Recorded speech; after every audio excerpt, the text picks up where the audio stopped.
ओम शांति 8/5/2022 प्रातः मुरली ओम शांति अव्यक्त बाप दादा रिवाइज 31/12/90 मधुबन। मुरली की टॉपिक है तपस्या ही बड़े ते बड़ा समारोह है। तपस्या अर्थात बाप से मौज मनाना।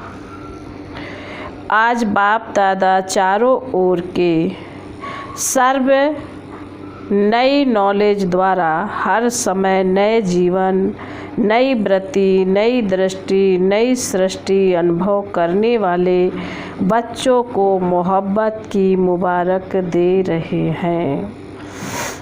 इस समय चारों ओर के बच्चे अपने दिल रूपी दूरदर्शन द्वारा वर्तमान समय के दिव्य दृष्टि को देख रहे हैं। सभी का एक ही संकल्प दूर होते समीप अनुभव करने का है। बाप दादा भी सभी बच्चों को देख रहे हैं। सभी के नए उमंग उत्साह के दिल की मुबारकों के साज सुन रहे हैं। सभी के वैरायटी स्नेह भरे साज बहुत सुंदर हैं। इसलिए सभी को साथ साथ रिटर्न रेस्पॉन्ड कर रहे हैं। नए वर्ष की नए उमंग उत्साह की हर समय अपने में दिव्यता लाने की सदा की मुबारक हो। सिर्फ आज नए वर्ष के कारण मुबारक नहीं, लेकिन अविनाशी बाप की अविनाशी प्रीत निभाने वाले बच्चों प्रति संगम युग की हर घड़ी जीवन में नवीनता लाने वाली है।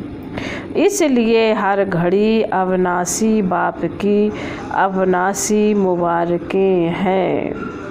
बाप दादा की विशेष खुशियों भरी बधाइयों से ही सर्व ब्राह्मण वृद्धि को प्राप्त कर रहे हैं। ब्राह्मण जीवन की पालना का आधार बधाइयाँ हैं। बधाइयों की खुशी से ही आगे बढ़ते जा रहे हो। बाप के स्वरूप में हर समय बधाइयाँ हैं। शिक्षक के रूप में हर समय शाबाश शाबाश का बोल पास विद ऑनर बना रहा है। सदगुरु के रूप में हर श्रेष्ठ कर्म की दुआएं सहज और मौज वाली जीवन अनुभव करा रही हैं। इसलिए पद्मा पदम भाग्यवान हो। भाग्य विधाता भगवान के बच्चे बन गए, अर्थात संपूर्ण भाग्य के अधिकारी बन गए। लोग तो विशेष दिन पर विशेष मुबारक देते हैं और आपको सिर्फ नए वर्ष की मुबारक मिलती है क्या? पहली तारीख से दूसरी तारीख हो जाएगी तो मुबारक भी खत्म हो जाएगी क्या? आपके लिए हर समय हर घड़ी विशेष है। संगम युग है ही विशेष युग, मुबारकों का युग। अमृत वेले हर रोज़ बाप से मुबारकें लेते हो ना। ये तो निमित्त मात्र दिन तो मनाते हैं, लेकिन सदा याद रखो कि हर घड़ी मौजों की घड़ी है। मौज ही मौज है ना। कोई पूछे आपके जीवन में क्या है तो क्या उत्तर देंगे? मौज ही मौज है ना। सारे कल्प की मौजें इस जीवन में अनुभव करते हो, क्योंकि बाप से मिलन की मौजों का अनुभव सारे कल्प से राज्य अधिकारी और पूज्य अधिकारी दोनों अनुभव कराता है।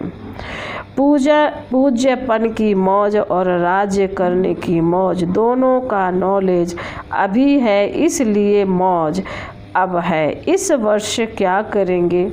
नवीनता करेंगे ना। इस वर्ष को समारोह वर्ष मनाना सोच रहे हो?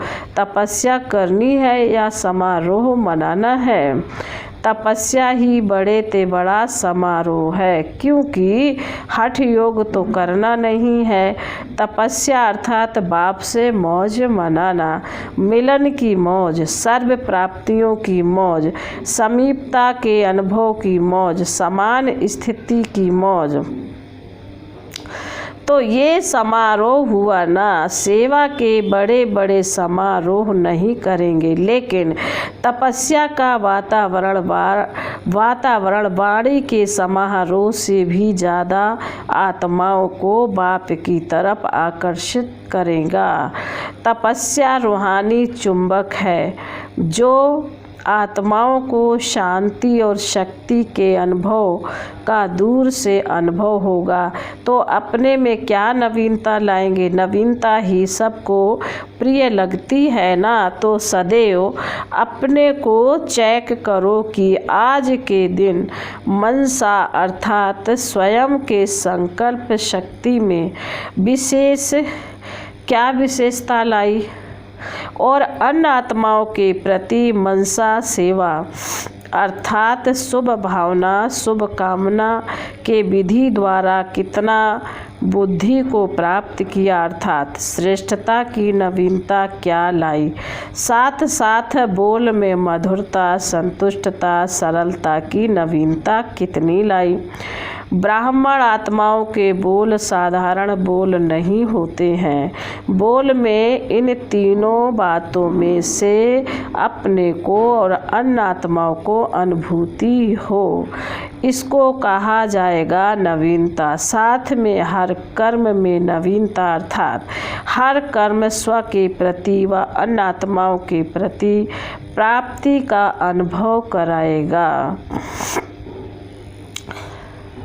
कर्म का प्रत्यक्ष फल व भविष्य जमा का फल अनुभव हो। वर्तमान समय प्रत्यक्ष फल सदा खुशी और शक्ति की प्रसन्नता की अनुभूति हो, और भविष्य जमा का अनुभव हो तो सदैव अपने को भरपूर संपन्न अनुभव करेंगे। कर्म रूपी बीज प्राप्ति के वृक्ष से भरपूर हो, खाली नहीं हो। भरपूर आत्मा का नेचुरल नशा अलौकिक होता है। तो ऐसे नवीनता के कर्म किए, साथ में संबंध संपर्क, इसमें नवीनता क्या लानी है। इस वर्ष दाता के बच्चे मास्टर दाता इस स्मृति स्वरूप में अनुभव करो, चाहे ब्राह्मण आत्मा हो चाहे साधारण आत्मा हो, लेकिन जिसके भी संपर्क संबंध में आओ उन आत्माओं को मास्टर दाता द्वारा प्राप्ति का अनुभव हो। चाहे हिम्मत मिले, चाहे उमंग उत्साह मिले, चाहे शांति व शक्ति मिले, सहज विधि मिले, खुशी मिले, अनुभव की वृद्धि की अनुभूति हो। हर एक को कुछ न कुछ देना है, लेना नहीं है। देना है, देने में लेना समाया हुआ है, लेकिन मुझ आत्मा को मास्टर दाता बनना है। इसी प्रमाण अपने स्वभाव संस्कार में बाप समान की नवीनता लानी है। मेरा स्वभाव नहीं, जो बाप का स्वभाव वो सो मेरा स्वभाव। जो ब्रह्मा के संस्कार वो ब्राह्मणों के संस्कार, ऐसे हर रोज अपने में नवीनता लाते हुए नए संसार की स्थापना स्वतः ही हो जाएगी। तो समझा, नए वर्ष में क्या करेंगे? जो बीत चुका सो तो बीते वर्ष का समाप्ति समारोह मनाना, और वर्तमान की समानता और समीपता का समारोह मनाना, और भविष्य का सदा सफलता का समारोह मनाना। समारोह वर्ष मनाते उड़ते रहना। डबल विदेशी मौजों में रहना पसंद करते हैं ना, तो मौजों के लिए दो बोल याद रखना, एक डॉट और दूसरा नॉट। नॉट किसको करना है? नॉट किसको करना है यह तो जानते हो ना, माया को नॉट अलाउ। नॉट करना आता है कि थोड़ा थोड़ा अलाउट करेंगे? डॉट लगा दो तो नेट और नोट हो जाएगा। डबल नशा है ना, भारतवासी क्या करेंगे? भारत महान देश है, यह आजकल का स्लोगन है और भारत ही महान आत्माएं महान महात्माएं गाई हुई हैं। तो भारत महान अर्थात भारतवासी महान आत्माएं तो हर समय अपनी महानता से महान आत्माओं का स्थान, देव आत्माओं का स्थान साकार रूप में मनाएंगे। चित्र समाप्त हो, चैतन्य देव आत्माओं का स्थान सभी को दिखाएंगे। तो डबल विदेशी और भारत निवासी नहीं, लेकिन दोनों ही अभी मधुबन निवासी हैं। अच्छा, चारों ओर के सर्व मास्टर दाता आत्माओं को सदा बाप द्वारा मुबारक प्राप्त करने वाले, विशेष आत्माओं को सदा मौज में रहने वाले, भाग्यवान आत्माओं को सदा स्वयं में नवीनता लाने वाली, महान आत्माओं को फरिश्ता सो देवता आत्मा बनने वाली, सर्वश्रेष्ठ आत्माओं को बाप दादा का याद प्यार हर घड़ी की मुबारक और नमस्ते।